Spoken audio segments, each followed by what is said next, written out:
লিফটটা হঠাৎ হুড়মুড় করে নিচে নামলো। মেয়েটা লিফটে একা আটকা পড়ল। সে মরিয়া হয়ে লিফটের দরজায় ধাক্কা দিল, কিন্তু আগুন লাগা ইলেকট্রিক স্কুটারটার দিকে তার খেয়ালই ছিল না। মেয়েটা আতঙ্কে মাকে ফোন করলো, কিন্তু মা তখন ম্যানিকিউর করাচ্ছিল। সে মেয়ের ফোন সরাসরি কেটে দিল। মেয়েটা মরিয়া হয়ে বোতাম টিপল, কিন্তু কোনো সাড়া পেল না। সে শুধু তার দাদিকে ফোন করতে পারল।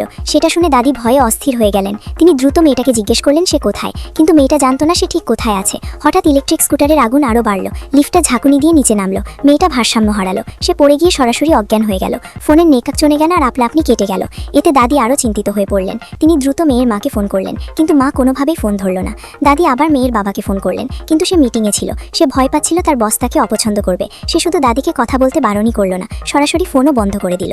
প্রতিবেশীরা দাদির উদ্বিগ্ন চেহারা দেখল। তারা দ্রুত জিজ্ঞেস করলো কি হয়েছে। মেয়েটার কথা জানার পর তারা সঙ্গে সঙ্গে ভাগ হয়ে তাকে খুঁজতে বের হলো। এই মুহূর্তে লিফটের আগুন আরও বড় হতে লাগলো। তাপের কারণে মেয়েটার ঘুম ভাঙল। সে আবার লিফটের দরজায় ধাক্কা দিল, যদি কেউ তার আওয়াজ শুনতে পায় এই আশায়।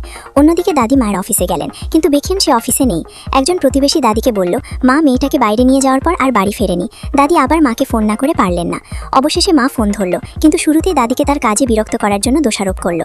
দাদি তাকে জিজ্ঞেস করলেন মেয়েটা কোথায়, কিন্তু মা বলল মেয়েটা বাড়িতে আছে। তারপর সে অসহায়ভাবে ফোন কেটে দিল। দাদিকে আবার মেয়ের বাবাকে খুঁজতে যেতে হলো। বাবাকে দেখা মাত্রই তিনি বললেন মেয়েটার অ্যাক্সিডেন্ট হয়েছে, কিন্তু বস রেগে গিয়ে তাকে তার পারিবারিক বিষয় সামলাতে বলল। বাবা সঙ্গে সঙ্গে রেগে গেল। সে চিৎকার করে দাদিকে চলে যেতে বলল। দাদি পুরোপুরি ভেঙে পড়লেন। হঠাৎ তার মনে হলো মা বলেছিল সে ম্যানিকিউর করাতে যাচ্ছে। মেয়েটা হয়তো ম্যানিকিউর দোকানের কাছে আটকা পড়েছে। তিনি সঙ্গে সঙ্গে নিচে ম্যানিকিউর দোকানে গেলেন।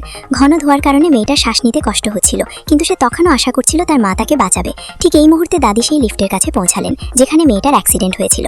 বড়দের ভুলের কারণে শিশুদের কষ্ট পেতে দেবেন না।